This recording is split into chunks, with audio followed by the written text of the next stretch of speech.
पंडित दीनदयाल उपाध्याय के विचार केवल दल विशेष के लिए नहीं बल्कि पूरे समाज के लिए प्रेरणादायक हैं। ये बात राष्ट्रीय स्तर के खिलाड़ी रहे प्रदेश भाजपा से प्रवक्ता नरेंद्र अत्री ने सरकाघाट में स्टूडेंट ओलंपिक एसोसिएशन द्वारा आयोजित प्रतिभा सम्मान समारोह में बतौर मुख्य अतिथि अपने संबोधन में कही। नरेंद्र अत्री ने एसोसिएशन के अध्यक्ष राम प्रकाश गालरा, सचिव संजय कुमार, कानूनी सलाहकार मुनीश कंवर व उनकी पूरी टीम के प्रयास की सराहना करते हुए कहा कि विभिन्न क्षेत्रों में उत्कृष्ट प्रदर्शन करने वाली विभूतियों को सम्मानित एवं प्रोत्साहित करके एक तरफ जहां सामाजिक गतिविधियों को बढ़ावा मिलेगा, वहीं दूसरी तरफ समाज में फैल रही सामाजिक बुराइयों पर भी अंकुश लगेगा। उन्होंने कहा कि प्रधानमंत्री नरेंद्र मोदी की नीतियां, जिसमें स्वच्छता अभियान, बेटी बचाओ बेटी पढ़ाओ अभियान आदि का जिक्र करते हुए कहा कि इन अभियानों के उद्देश्य केवल समाज व राष्ट्र का उत्थान व कल्याण है। अतः प्रत्येक जिम्मेदार नागरिक को इन अभियानों की सफलता को सुनिश्चित करने के लिए अपना योगदान देना चाहिए। इससे पहले सरकाघाट पहुंचने पर सरकाघाट धर्मपुर के सैकड़ों युवकों ने गर्मजोशी के साथ नरेंद्र अत्री का स्वागत किया।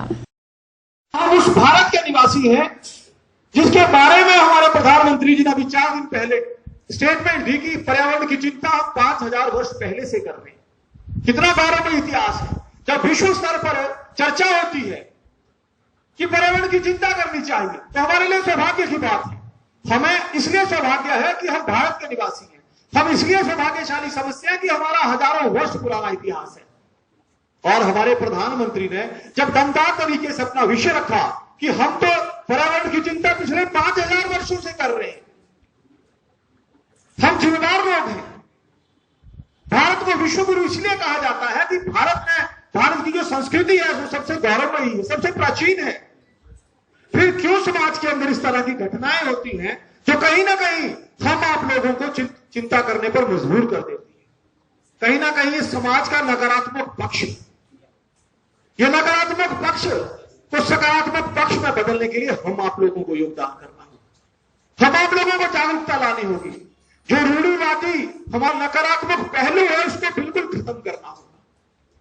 कौन ऐसे लोग हैं जो समाज के अंदर अपने कुछ पैसों के लिए एक सरकारी कर्मचारी की हत्या कर देते हैं और उसको पेड़ पर टांग देते हैं? किस तरह की विक्षिप्त मानसिकता हमारे ही आपके समाज के बीच के लोग। क्या ये नशे के कारण हो रहा है? क्या ये ड्रग माफिया के कारण हो रहा है? या ये माफिया को संरक्षण देने वाले लोगों के कारण हो रहा है, जो नकारात्मक लोगों को संरक्षण दे रहे हैं? क्यों आज माफिया राज का बोलबाला है? ये हमारे आपके विचार करने की बात है। जरूरी नहीं है कि जब मेरे परिवार में कोई घटना हो मैं तभी चिंता करूं। साथियों, ये जरूरी है कि जब हमारे समाज में किसी तरह भी इस तरह की घटना हो तो हम सारे चिंता करें, चिंतन करें, मनन करें कि किस तरह इस तरह की स्थितियों को टाला जाए, किस तरह इस तरह की घटनाओं पर अंकुश लगा जाए। हमारे अक्सर समाज में कहा जाता है कि राजनीति नहीं होनी चाहिए। अरे मैं कहता हूं राजनीति होनी चाहिए, पर हमें यह पता होना चाहिए कि राजनीति किस उद्देश्य से कर रहे हैं।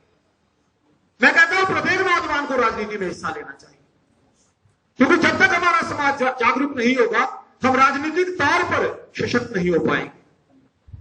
पंडित दीनदयाल उपाध्याय जी ने कहा था